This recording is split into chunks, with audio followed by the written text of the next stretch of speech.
My name is Derek Gilbert. I'm 80 years old and I was a Japanese prisoner of war for 3.5 years.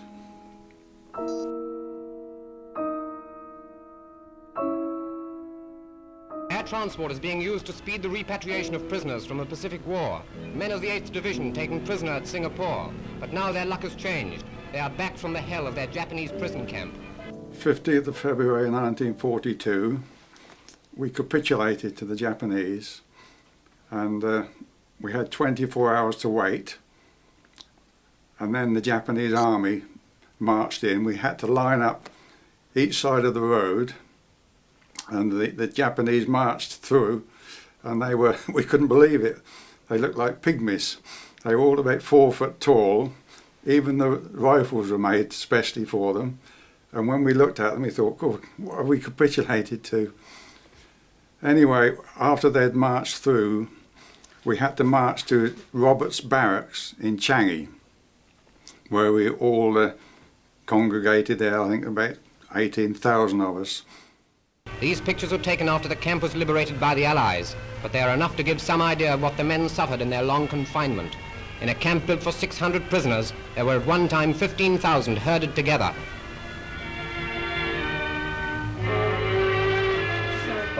I joined the Territorial Army with my brother, and when we got to Changi, that was the last I saw of him, because I was one of the first to go up on the railway. And I was told by somebody that they did see him passing through that camp to a place called King Sayo, which was 8 miles further up the railway. From there I went back to Tarso, and it was my first day on the railway there that I went down with dysentery and malaria, and I was in a pretty weak state. I had to go into the hospital hut, and we had a horrible officer there called the Tarso Tiger, and every morning he would come around the hospital hut and pick certain men out to go to work on the railway. Well, he picked me out this morning, and although I was in a terribly weak state, I had to go to work on the railway. And while I was out there, I was backwards and forwards to the jungle all the while, going to the toilet, and I forgot to ask the Japanese sergeant in charge for permission to go.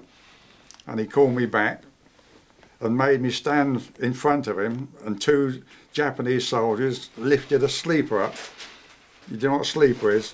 That's what they use on the railway to bolt the railways to. Quite heavy things, and I had to hold that above my head. Well, I could only hold it a few seconds in the state I was in. And the Japanese soldier was sitting in the chair in front of me. As soon as my knees started to buckle, he kept jabbing his bayonet into this knee, and the blood was pouring down my leg. And in the end, the sleeper fell onto my neck. I've got a prolapsed disc there now. And then it fell onto the floor and just caught this Japanese sergeant's foot. And he went berserk then. He got hold of his rifle and brought the butt round on this knee and knocked me clean off my feet. And while I was on the ground, he kicked and punched me, and I had to be carried back to the hospital hut.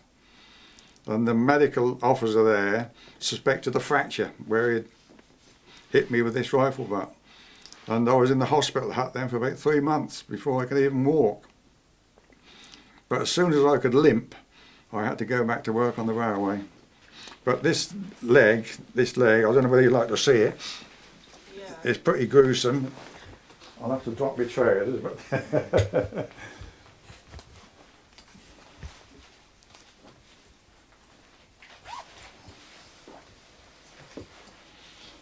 that's where the rifle butt hit me there.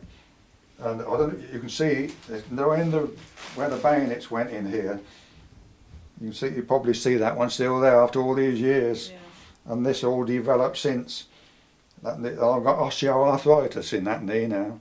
Okay. And that hampers me a bit. At least I can get around, you know, which I'm pleased about. So I can't grumble. In myself, I keep pretty fit really. So I'm pleased about that. Well, one day E.W. Swanton, who was my commanding officer, came up to me and said, "I've got some bad news. I'm afraid your brother's died." And I managed to he managed to smuggle me up on a barge going up the river, taking rice up there. So when I got to the camp, I made a little bamboo cross. I saw exactly where he was buried in a rice sack. So I had a few hours there to got a couple of his belongings and went back to Tarso then.